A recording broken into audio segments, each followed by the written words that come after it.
Le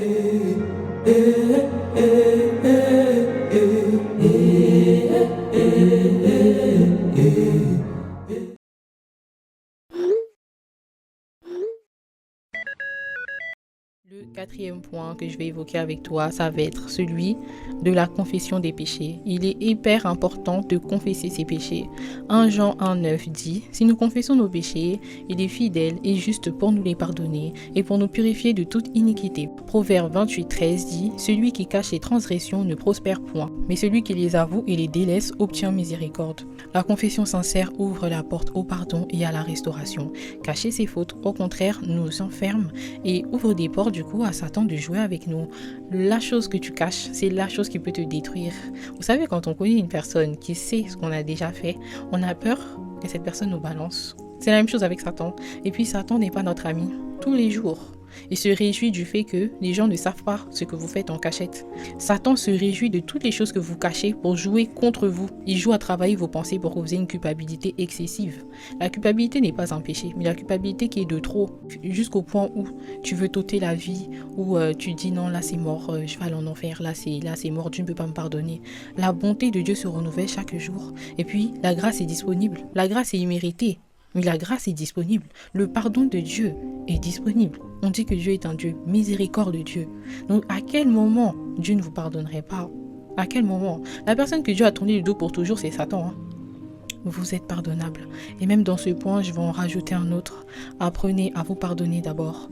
Pardonnez-vous pour toutes les choses que vous avez faites envers le Seigneur ou envers certaines personnes. S'il y a des gens qui sont à vos côtés, vous savez que vous les avez blessés, alors demandez-leur pardon. Je sais que ça fait un mal à l'ego des fois, mais il est important de demander pardon. Il est important d'avoir une bonne relation avec les hommes, avec un grand H, pour avoir une bonne relation avec Dieu.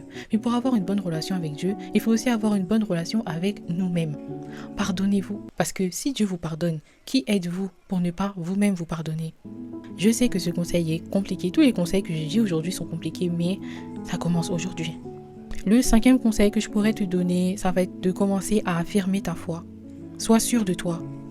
Tu veux une relation avec Dieu qui est fluide. Tu veux une relation avec Dieu remplie de feu, remplie de zèle, mais tu n'es même pas sûr. Tu n'es même pas sûr que tu veux le suivre. Tu n'es même pas sûr qu'il est Dieu. Tu n'es même pas sûr qu'il existe d'abord. C'est comme si là, il y a ton père en face de toi et tu te dis, mais est-ce qu'il est vraiment mon père? Est-ce que ce mec est vraiment mon père? Et puis on te présente tout. Test ADN, etc. Et puis tu doutes encore que c'est ton père. Déjà, le père, il est blessé. Parce qu'il se dit, mon enfant ne m'a jamais reconnu. Le père vous reconnaît, mais vous ne reconnaissez pas votre père. Je te laisse le temps. Un jour, tu m'accepteras dans mon entièreté. Affirmez votre foi déjà dans votre cœur. Affirmez-le. J'affirme.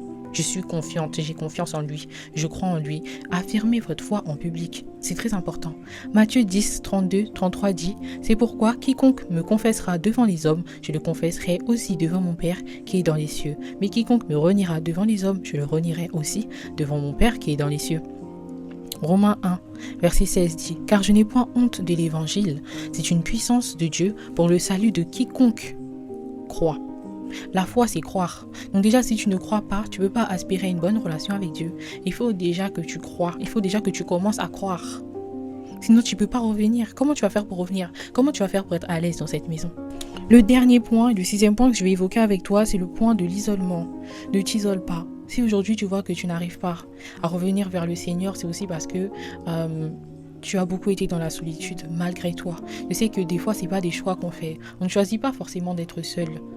Des fois, il y a des situations qui se sont passées dans ta vie et ça t'a isolé. Mais je t'assure que dans la foi, dans ce monde, nous avons aussi besoin des autres. Tu as besoin des autres. Si aujourd'hui tu as une haine contre l'Église, alors cette vidéo était ton signe de commencer à prier pour ça et de demander à Dieu de guérir d'abord ton cœur. T'inquiète pas que la justice de Dieu, il y en a. Les gens qui t'ont fait du mal, tu as subi même des injustices, de l'harcèlement. Plein de ces choses, la justice de Dieu est meilleure que celle des hommes. Moi-même qui te parle, j'ai subi des choses dans les églises. Et si je te dis, ces gens-là, ils sont où à l'heure d'aujourd'hui? Ils sont comment? Crois-moi que, même moi quand j'ai voulu me venger, j'imaginais pas ça. Fais confiance en Dieu. Demande d'abord à Dieu qui permette à ton cœur de cicatriser. Et si ton cœur a trop de blessures, tu sais ce que tu peux faire? Demande à Dieu de le changer totalement. Prends un autre cœur. Prends un autre cœur. Des fois, il ne faut pas batailler avec ce cœur qui a été poignardé de partout. Des fois, il ne faut pas batailler avec ce cœur où tu essaies de recoller les morceaux, tu mets tes pansements. Non, Dieu ne veut pas d'une personne incomplète. Dieu veut une personne qui est complète. Dieu ne veut pas te forcer. Dieu veut que tu te sentes bien avec lui. Alors il va totalement te changer si tu le veux.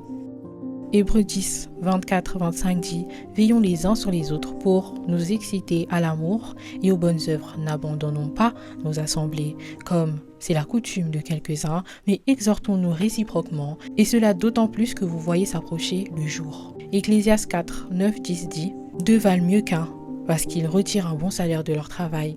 Car s'il tombe, l'un relève son compagnon, mais malheur à celui qui est seul et qui tombe sans avoir un second pour le relever. » 1 Corinthiens 12, 12, 27 dit « Comme le corps est un et a plusieurs membres, comme tous les membres du corps, malgré leur nombre ne forment qu'un seul corps.